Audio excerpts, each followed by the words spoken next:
lets you create your own games. We've got a first look at the latest games on the Jaguar Super Console. And in a major world exclusive, Violet visits the top secret headquarters of the producers of this year's hottest game, Donkey Kong Country. Now, there are loads of so-called super consoles on the horizon. In fact, later in the show, we've got a world exclusive of Nintendo's next generation machine, the Ultra 64.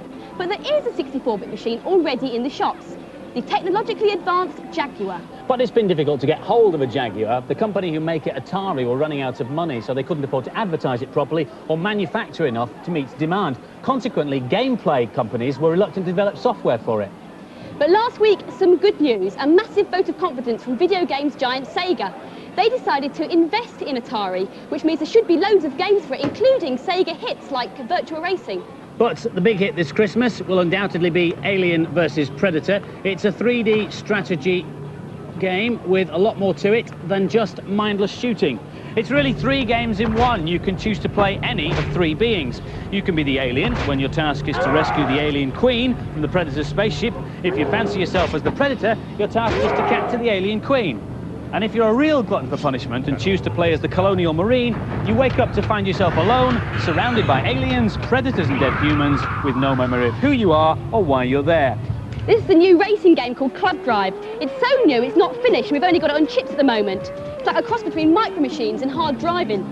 You can race around an accurate San Francisco cityscape, travel back through time and tear up an old western town, or jump forward in time to Future World. You can even shrink to matchbox size and whiz around a fully furnished flat. Every format needs its own beat-em-up, and this is the Jaguars. It's called Kasumi Ninja, and the gore level makes Mortal Kombat look like Barbie goes shopping. Of course, there'll be loads of new versions of old favourites. This is Doom, the special edition. It claims to have more levels, better graphics and smoother scrolling. Our advice? Well, it's a great machine, it's available now and there should be loads of software for it, but don't forget that the other super consoles, the PlayStation, Saturn and the Ultra 64, will be out next year. Aha! Greetings, virtual furtlers. I'm just about to test my new homemade virtual reality system, which should work with any game. I'm going to try it with Pete Sampras Tennis on the Mega Drive. But first, a quick cheat to make it a bit more exciting. On the password screen, which you'll find in World Tour, type in the word Zeppelin, so we've got an I and an N to go down to End, and you'll come across a game called Crazy. And when you start to play, you'll come across all sorts of strange obstacles and all sorts of things popping up all over the court. Look at that big egg. Bizarre. And now, furtlers, to try it out in virtual reality. It works! It really works! Whoa, whoa, whoa, I better get into the game. Right, whoa, whoa. What about this one? Hey, whoa. He cannot be serious, can he? Our main review this week is Sonic & Knuckles. Don't yawn, I know it's the 5th Sonic game, but it does boast a lot of extra gameplay. You can still play as Sonic, continuing your quest to save the floating island from the evil Dr. Robotnik. Nothing terribly new and exciting there then, but you can also play as Knuckles, he of the red dreadlocks. Knuckles is the keeper of the Chaos Emeralds, out to sabotage Sonic as much as he can. And there's more. This is the first ever lock-on cartridge, which allows you to play a game within a game. It works like this. Just switch it off. If you plug Sonic 2 into Sonic & Knuckles, you can then play Sonic 2 as Knuckles with all Knuckles' special moves. For example, there's Knuckles doing his fantastic glide. And when you plug Sonic 3 into Sonic & Knuckles, you get a much bigger game than the original, with loads of new areas and more emeralds to collect. Right, that's the technical jiggery-pokery out of the way. What's it like to play? Here's Ben. This is exactly what you expect from Sonic. Good looks, high quality. There's nothing very surprising in this game, but it's excellent value and very playable. I've just got a power up there. It means I can fly across the screen as a fireball that kills anything in its path. This is rather difficult. You've got to jump on the platforms and time it perfect. This is still the same old Sonic bouncing around, but it's got some really nice touches. This is one of them. It is actually more difficult than it looks. Knuckles is a great new character. This is one of his signature moves, climbing up walls. Sonic can't do that. Another one of his signature moves is gliding, which you can see here. I still prefer to be Sonic though, because he's much faster. If you haven't got any Sonic games, then this is a good one to get. But if you have got Sonic 2 or 3, it's still a good buy because it upgrades the old games.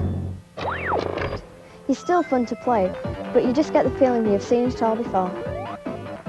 I haven't played Sonic for ages, and I'd forgotten how much fun he is. And the scores for Sonic and Knuckles, both the boys and the girls gave it a backwardly compatible 4 out of 5. Now, here's a game I can thoroughly recommend. It's an old-fashioned space shoot-'em-up called Androids.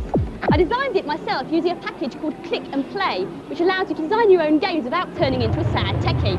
Now, you can either start from scratch or you can use one of 10 basic games that comes with it, and that's what I did. I'll show you. So all the basic games are of different genres. This is our old-fashioned space shoot-'em-up.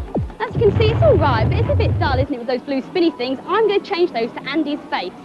Go to Level Editor, so I can fiddle about, and here we are. Now, I want to get pictures of Andy's face, so what I've done is I've got this photograph of Andy and scanned it in using a colour scanner. That was earlier on, so he should be in there. Let's look for him, there he is. Now what I need to do is go to these blue spinny things, which I'm trying to replace, and edit them. Is to select all the blue spinny things, get rid of them by deleting, and copy in, paste in Andy's face, so I can shoot him instead. Most gratifying.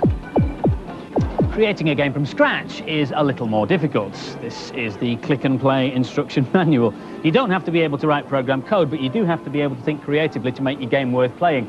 Start at the very beginning. On the left here, all the stuff you can put in your new game. Now, the first thing you need is a background. I think that one's appropriate. And then some bits and pieces for your characters to walk on. So we'll put one there, a short one over here, that one in there. Right, now they can't get up from those without some ladders, so we'll pop those in there. There's 1, 2, that should do it, 3. Okay, now you have things you have to kill. Let's put a Nam there, because let's face it, there is time when you'd like to kill Nam. Don't want Violet to feel left out, so we'll stick a few violets in as well. And just because it's my item, I'll put myself in there as well. Okay, scores. Player 1. I'm only going to make this a 1-player game for speed. I'll put my player 1 score there. So if we pop that there. Now, oh, that's no good. Let's move that a little bit straight. Okay, that's player 1. Now we need a character to use in the game. Kung Fu guy or normal guy? Oh, normal guy, I think. Let's put Mr. Normal Guy down here by me. Okay, that's the basics of the game sorted out. Now we have to tell the computer what happens when our character does things to the bits we put in the game. So we go to the event editor. So normal guy against Nam. We want to put a sound effect in for when that collision happens. What about this one? Yeah, I like the sound of that one. We'll pop that one in there. Scores are very important, of course. So set the score, no, add to score. Every time normal guy goes over Nam, we'll give him 10 points. And what happens to Nam after normal guy's gone over him? Well, I'm afraid he gets destroyed. So there we go. Collision between normal guy and Nam means that sound effect, 10 to your score, and Nam destroyed. We'll just make sure the game's working. Let's see if that's worked. There we go. 10 to your score, and Nam disappears each time. Obviously, Andy and Violet aren't disappearing because I haven't done that yet. That's basically how the game works. If you're going to do a big platform game, you've got to spend hours and hours and hours doing it, and I have done, and this is one I did earlier. And this is it, my finished 2-player platformer. All I've got to do now is think of a name for it. What about Violet the Hedgehog? Yeah, great game, Andy. And here are some more in this week's News and Previews. The people who brought you Road Rash have a new car race game up their sleeve. This is the Need for Speed on the 3DO. As in all the best race games, you get viewpoints from inside and outside the car. The game features some spectacular scenery, excellent digitised sound, and just like in Road Rash, the speed police are everywhere. Street Racer is a very different kind of race game. This one's more for Mario Kart fans. Before you start to play, check out the character profiles to see the different styles of attack on offer. Helmet, for instance, can turn his car into a triplane to bamboozle the opposition. And the game boasts a unique 4-player option. Street Racer is due out on the SNES next month. And now some good news. Games companies are doing their bit for children's charities this Christmas. They're clubbing together to release 3 compilations which should raise £1 million for some very worthy causes. The CD-ROM pack will feature 10 titles for under £40. There'll be a 6-game Amiga bundle and a Mega Drive triple pack for £30 each. Take Take that, Bluebeard! Whoa! Whoa! Oh, phew. Hello again, virtual furtlers. Just having a quick game of virtual reality swashbuckle. And you're just in time because I'm about to try out one of my favourite games, Super Bomberman on the SNES. I'm going to start off gently with a special small version of the game. Now, to get this, on the password screen, type in 5656. And when you start to play, you get this miniature sprite. Hey, it'll look great in VR. Whoa! Whoa! And now a major world exclusive. Donkey Kong Country on the SNES is set to be the hottest game of the year when it's released next month. The producers of Donkey Kong Country have been very shy about showing the game in public. Very few people have actually seen it, except, of course, you, the bad influence viewers. The company are very secretive, and no TV crews and certainly very few journalists have ever been allowed into their offices until now, because a couple of weeks ago, Violet Berlin and the Bad Influence crew journeyed to the heart of England to visit the producers of Donkey Kong Country. You get to go to some pretty interesting places working on Bad Influence, and today's a rare opportunity to see something very special.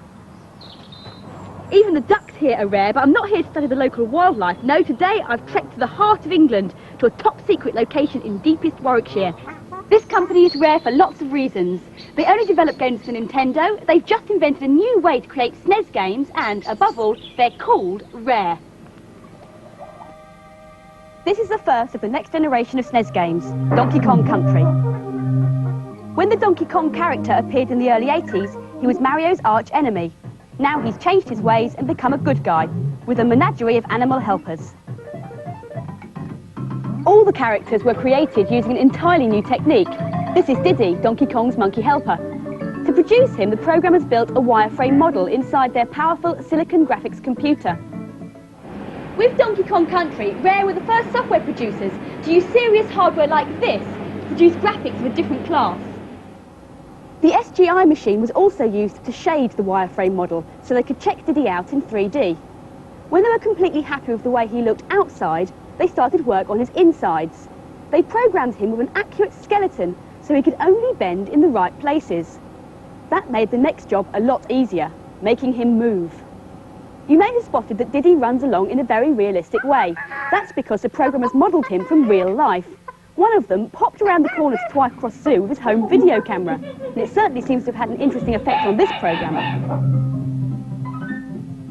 The next task was to build the different Donkey Kong worlds. Each world has textures and shapes scanned in from real life. Ferns, trees, and even a rusty shovel. The textures are wrapped around more wireframe models. There are up to 3 different layers in each background to give a feeling of depth and movement as the characters move through the game. The graphics are so good that when it was first revealed, nobody believed the game was really running on the SNES. In the game, if you want to get ahead, get a banana, the more the merrier. So, the programmers have devised clever ways of arranging them everywhere. This is what's known as the banana editor, and it lets you put the bananas anywhere you want in the game. Here's one I prepared earlier. I finally got to meet one of Rare's founders, Tim Stamper, in his dark den. So Tim, what's so special about Donkey Kong Country? It looks amazing because it's all in 3D. If these characters were real and they lived, that's what they look like. Now take me to your favourite level. I'll take you to the snow level. The snow level was the most difficult to program. It took 48 hours of computer time to build up a single scene. The blizzard sequence has a level of realism never seen before in a SNES game. So why is this your favourite? I think the effect was dynamite. It's really a massive blizzard now, and the snowflakes nearer us are much bigger. Yes, they are. There's multi-parallaxing layers of snow, maybe 12 or 14 layers, still with the backgrounds on screen, so quite a feat on Super NES. And that was only possible... Oh, I died. Well, it was snowing quite horribly. It was, Can yeah. be forgiven. Yet another rare sighting, a glimpse of Nintendo's next-generation super console, the Ultra 64. This is Killer Instinct, one of the first games to be developed on it. It'll be in the arcades at the end of this year, and on the identical home version at the end of 1995. Hey, check out this 27-hit combo.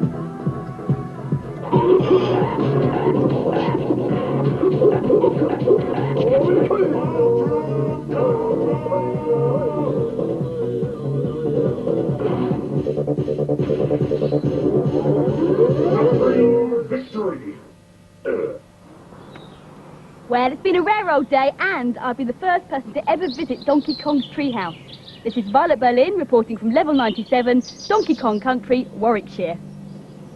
Fantastic, and remember you saw it first here on Bad Influence. The real test, though, isn't in great graphics and brilliant sound, it's in the gameplay, and we'll be reviewing it in full the day before it's released on November the 18th. In the meantime, here's what our panel thought of some more of this week's releases. The story of Bruce Lee comes to life on console with the release of Dragon, a martial arts beat-em-up with a difference. To play this game properly, you've got to learn strategic moves.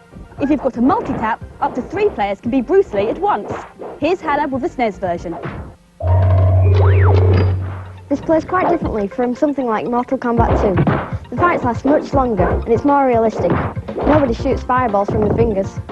Here I am playing in the Seattle gym against this guy who looks like one of the Jackson 5.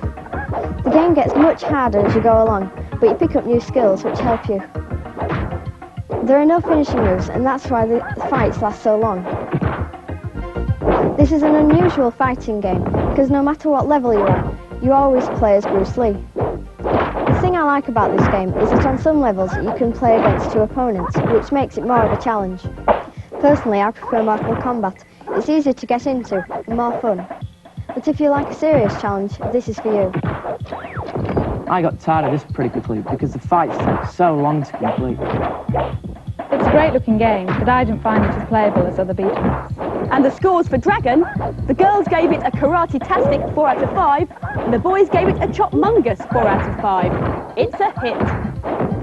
Probotector makes his first outing on a handheld system with Probotector 2 for the Game Boy. Just like in the original NES and SNES versions, he's a special sort of mega robot charged with protecting the Earth from alien invasion. Keep your finger on that fire button. Here's Harry. This is for hardened blasphemous fans only. If you're into death and destruction, you'll love it. This is the overhead view.